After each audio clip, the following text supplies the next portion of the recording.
President Trump might have actually angered some of his base with one of his picks for his administration. So, this is an article from the Daily Beast. President Donald Trump angered some of his Christian supporters on Friday when he named a televangelist who even some conservative evangelicals have labeled a heretic as part of his White House administration. The president signed an executive order establishing a White House faith office and chose Pastor Paula White-Cain, his ally and spiritual advisor, to lead it. White-Cain, 58 years old, is a megachurch preacher from Florida who has endorsed biblical interpretations that some evangelical Christians believe go too far. She's a proponent of prosperity theology, which teaches that God rewards the truly faithful with material wealth and personal success. Critics say that by blaming financial woes on a lack of faith, prosperity theology can be used to exploit vulnerable churchgoers. Many Christians consider it a form of heresy, according to the New York Times. Some of Trump's Christian MAGA supporters took to social media to express their disappointment in the president's pick. Quote, "Even though President Trump is enforcing laws that line up with our values, that doesn't mean he has any clue what biblical Christianity is or why it matters," Christian podcast host Josh Mason wrote on X. Paula White is a known heretic and known false teacher who has no regard for the gospel of Jesus Christ. Scott Ross, a Texas-based leadership coach and self-described Orthodox Christian, called the move an abomination. Wow. Paula White, head of Trump's White House faith office, is no Christian leader, he wrote.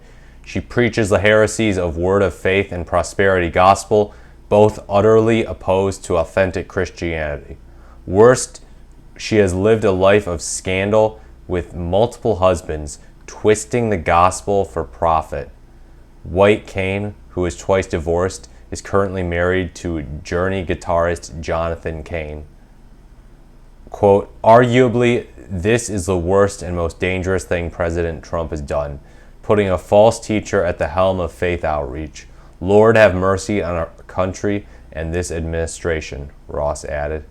Conservative commentator John Root, who typically posts in support of Trump, wrote, "This is the worst decision President Trump has made since taking office.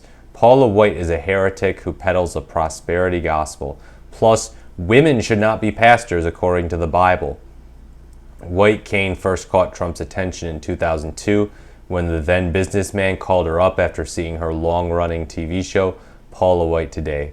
White-Cain was also a White House advisor during Trump's first admin and gave the invocation address at his inauguration in 2017. In 2020, as Trump was pushing the lie that the presidential election had been rigged against him, White-Cain held emergency prayer sessions to fight the demonic confederacies trying to steal the election from him. That's really cult-like. No wonder he picked this person. Yeah, a press release announcing White-Cain's new role reads, "In the last 40 years, White-Cain has expanded her influence globally in almost 200 countries, ministering, fighting for religious freedom and humanitarian rights, and advocating for the voiceless."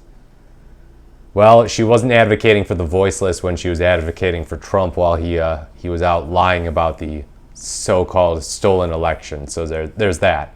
But yeah, it doesn't seem like some of these people who are upset about it are necessarily MAGA types. So I'm slightly confused about what it says in the article. But then also some of them are like, this is his worst decision since taking office.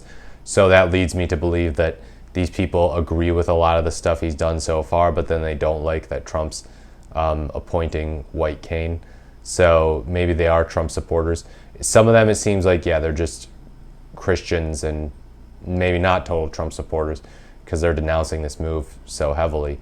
And maybe they don't love Trump that much. But yeah, interesting stuff. Evangelicals don't seem like they're ever going to turn on Trump.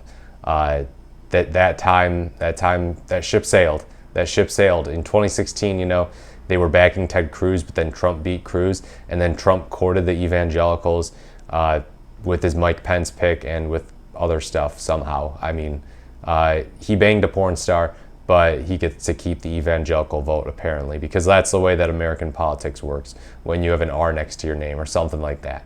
But yeah, let me know what you think in the comments below. As always, please like, comment, or subscribe to the channel. This has been the More is the Merrier. Thank you so much for watching, and I look forward to speaking to you in my next video.